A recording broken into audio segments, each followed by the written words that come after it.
No, I mean, Acno, obviously, he's known for the bow, and I'm sure his sword is decent too. Heartbleat on the hand of pulling out the Koji as well. And Koji is just such a good legend, right? I mean, I think he's very underrated for how often he is picked, but he really is so solid. And we're going to see how the mirror match goes. I can't remember the last time I saw a Koji mirror match. All right. Let's see what's going to happen. Both of them so far on the sword. We're going to get some sword gaming to kick things off. Tries to go for the dare. Isn't able to catch him in the movement, though. Lots of aerial gameplay from both of these players. They are moving. You see Acno pulling out the delayed side sig right there. One cool thing about Koji signatures right there is you kind of delay the way that the second bar comes out. Ooh. Very nice. Thank you, Sickness. Anyways, right at Heartbleat tried to grab himself this KO. He's got a bow in hand, though. It's going to be a little bit difficult to do so. Okay, was way up in the air to be able to punish that signature coming out from Heartbleat. Oh, tries to go for the weapon throw into pickup combo. Not able to find it, though. Acno able to get back up onto the stage. Weapon throw comes out. Will he find the knockout? Oh, nice option. Throwing Acno off guard there. Yeah, that was an interesting signature as well, grabbing himself back on stage. There are multiple signatures in the game that can do that, right? Gives you that long horizontal range to get back on stage. One that comes to mind is both of Yumiko's side signatures. Yeah. But that's one of them right there that you don't see too often because, you know, you don't see Koji too often. But there we go. Acno able to get that with the Nair, and he's going to opt for the bow. He's going to stick to it. Definitely makes sense considering his time on what legends like Diana. So this makes all good sense. Heartbleat also on the bow right now, and right now looking very scrappy back and forth here, just trying to get some attacks, but the ground pound comes through. Fighting back on stage, Acno getting unarmed right now, but he's putting in the work.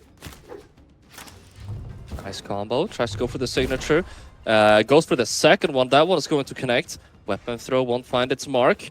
The down sig, Acno is going for some very large callouts right now. I mean, it's definitely going to have a conditional effect on Heartbleat. He's going to be potentially a little bit more careful, but we're seeing a lot of high commitments that aren't amounting to anything on either side. We weren't seeing any great punishes coming out from Heartbleat either. This is, I think you described it best, this is looking very scrappy right now. Indeed, indeed. But Heartbleat, nice option right there with the GCD lights, grabbing himself back on stage, but pushed back to the edge once again. And yeah, honestly, the positioning is swapping back and forth very, very quickly between these two.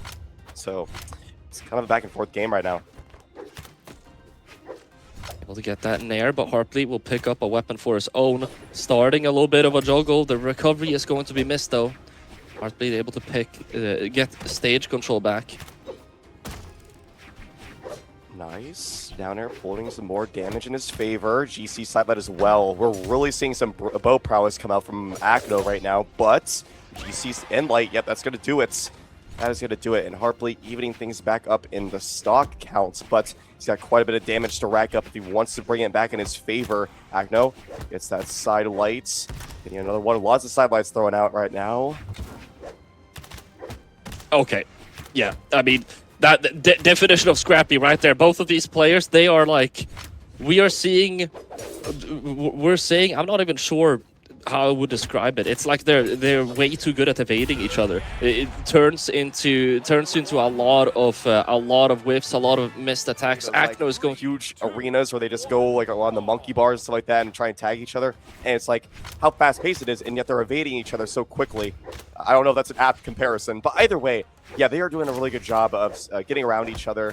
And I guess part of it would have to be the fact that they're both playing the exact same legend, so they're going to have similar play styles in the weapons they're getting. Acno getting 2 N-Sigs, got a bit greedy with that third one though, so either way, that's going to be quite a bit of damage he's built up onto Heartbleat, who's trying to fight back right now with this bow, doing a good job, and the spot dodge rate is going to come out with that side sig, and he's actually looking to clean up this stock relatively soon here. Nice spot dodge coming out from Acno. Does he commit to the offstage? It's going to be the Kalash, actually. Kalash with barely any knockback for either one of them there. Recovery comes out, won't find its mark either. Heartbleat doing a great job, but not actually attacking Acno there, but attacking him for when he's trying to get back up. I think another reason why we're seeing so many hits is both of these players are trying to read the other one's movement so much. We're seeing much more planning in terms of, I'm going to attack where you're going to be in the next couple of frames. That's a good point. But Heartbleat, ooh, able to answer back with a neutral sig of his own finally, and putting Acno into his second stock of the game. And you can see him using quite similar strategies to Acno with his bow, using those gravity cancel side lights. It's a very good way to pick people up, kind of like in the top half of their hitbox, or if they jump, of course, that's going to connect too. Very strong option to use. Acno right now on the sword, trying to juggle with these aerials. It's doing very, very well at the moment. Heartbleat getting further and further into the KO range. No down light, not able to find the landing onto Heartbleat. It's going to be a GC end light to throw him off stage, but he can't find the edge guard. Down light recovery will be enough to get that knockout though. 2 stocks to 1 right now, and Acno has taken the lead. We got a bit of a sword mirror right here. We're going to see a lot of whipped attacks, I feel like. They're just proving me right. Okay. Heartbleat needs to find this knockout quickly. He finds that dare, unable to find the landing onto Acno. End light will push him off stage. He's probably not going to go for the offstage commitment here. Nice dodge by Acno to get back up onto the stage, and just like that, the turntables have turntabled. Goes for the massive ground pound, but Heartbleat going up around Acno instead.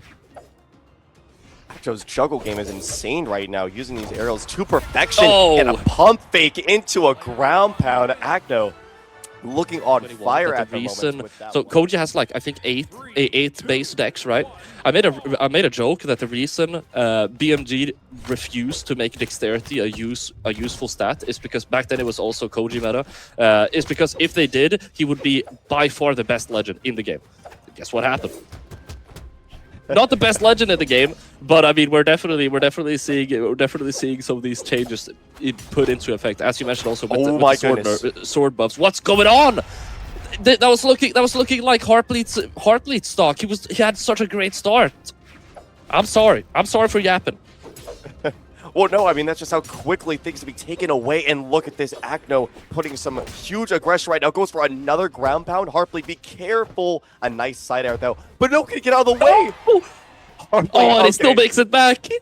I mentioned it before. Did you see him pause? Did you see him pause right there? He's just like, a quick breather, hands off the keyboard. Like, I need to wipe my palms, man. They're sweaty. Dude. I swear, brawlhalla movement, you can say 1,000 words by using WASD. Yeah, well, they do say a picture is worth 1,000 words, so I guess it makes a lot of sense. But now we're back on this sword ditto, and Heartbleat, as you can see, already taking a back foot here because he knows if he makes any missteps, that's going to be easy punishes. And no way. Well, I say that, but he's going aggressive off stage, looking pretty nice with these sword aerials, but at the same time, any amount of missteps he takes is going to be exponentially worse for him than Acno, considering the stock counts. So, yeah, this is going to have to be a really nicely played game from Heartbleat if he wants a chance at this. Okay, able to pick up that D-Light, getting the true combo, actually throwing him away with a Sair there. There to try and set up a juggle. The N-Sig would have been massive, but he can't find it.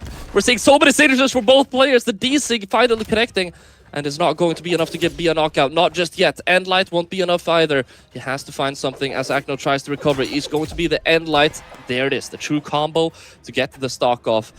Is it possible? Oh, certainly. If we know anything about brawlhalla, it is most certainly possible. But I think the best way it's going to happen is something off stage where Acno gets a little bit too confident and ends up getting cheesed off stage. I mean, bow and sword are two really good weapons with the off stage options, like the ground pound, for example, or the down airs. So we'll see. But clearly, Acno does not want that. He understands the risk he'd be taking to do that. So it's a very stage-centered gameplay right now. All Acno needs is a couple more of these aerials, or just a quick D-Light into recovery. That's going to take it 3-0 in his favor over Heartbleat to move on in the winner's brackets.